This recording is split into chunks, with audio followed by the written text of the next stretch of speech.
watched Harold Lloyd's Take a Chance. I definitely was very familiar with Harold Lloyd, but I don't think I've ever actually watched very many of his movies. I was not familiar with him like at all, and I was so unfamiliar with him that I thought his iconic hanging from a clock scene was actually like Buster Keaton, you know? Mm.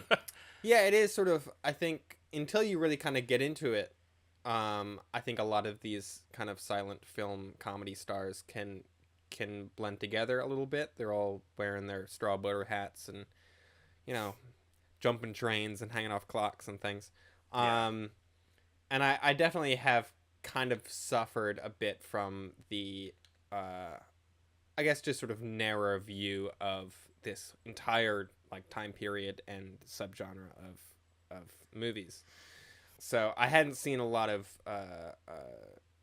Arbuckle. I hadn't seen a lot of Buster Keaton. I hadn't seen a lot of Harold Lloyd. I'd really only seen a couple of Chaplin movies, and that was about it. So I'm happy to get into the rest of these. And this is a good little intro, I guess. It seems fairly exemplary of the types of movies that Harold Lloyd is making at this time. You've seen other Harold Lloyd stuff? No, Okay. You're just familiar with him as a guy. I'm familiar with him hanging off the clock from Safety Last. Is Right. the big one, you know. Gotcha. Harold Lloyd started out being a bit of a Chaplin impersonator. So he had a character named Lonesome Luke, which he played in 1916 or so, when he was closer to when he was getting started, 1915 and 1916. And he was like literally dressed up like Chaplin, like the tramp outfit, and doing more of a Chaplin bit. But he developed his own character who I guess didn't necessarily have a name, but he called Glasses because of his iconic round glasses. Right. And he debuted him in the previous year in 1917, but then this is one of his more famous movies from the more established Glasses era. What do you think of this character of his? It is kind of a quintessential or a sort of like very classical silent movie slapstick character, I guess.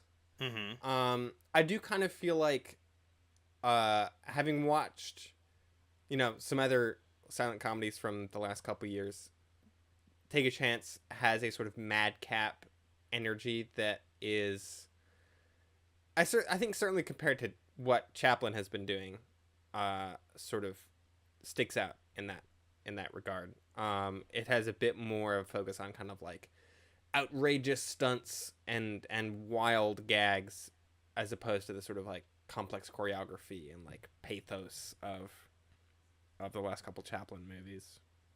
Yeah, though I will say that like this, I think madcap energy is a good way to put it, because I felt like in the stunts and in the motion and in the cinematography too, this was like a lot more energetic than a lot of other stuff that I've seen.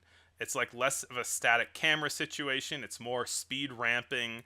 It's less kind of a thing happens in a frame and somebody kind of mugs for a while. It's like full of motion and quicker cuts, I felt like. Yeah, there's definitely, and this is not the first movie to feel that way. Like there's been a lot of was it Millie's Punctured Romance? Was that what it was?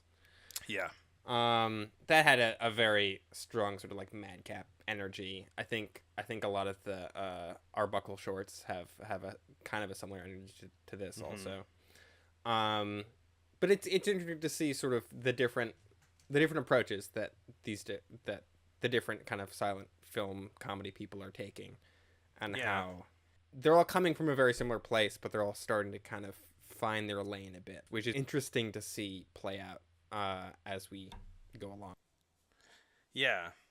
I think he's established himself as a different type of person than the way that than Chaplin is. Like his character seems like more of like a human person instead of like a cartoon of a person, compared to like a Chaplin or an Arbuckle. I feel like he like is a guy who speaks to people and doesn't just like kind of twirl his twiddle his mustache back and forth. He's a bit less. He's a bit less pantomimey. He acts more like an actual person would in a real situation, as opposed to yeah, the Chaplin thing.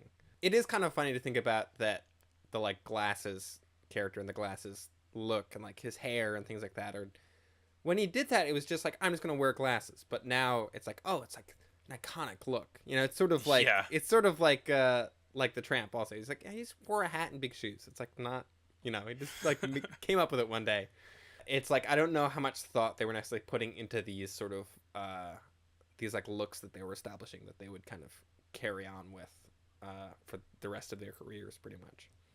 Yeah. There's a lot of sitting in liquids in this movie. That's a big gag. They like that one a lot. I feel like this has callbacks to a lot of very early silent comedy in a lot of ways. There's people in barrels rolling down hills. Yeah, which There's is a weirdly really big trend in silent comedies. Like yeah. so many barrels. There's a scene where a lot of cops chase one guy in a kind of zany way, like dozens of cops. Yeah. And there's also a sticky glue thing on the ground.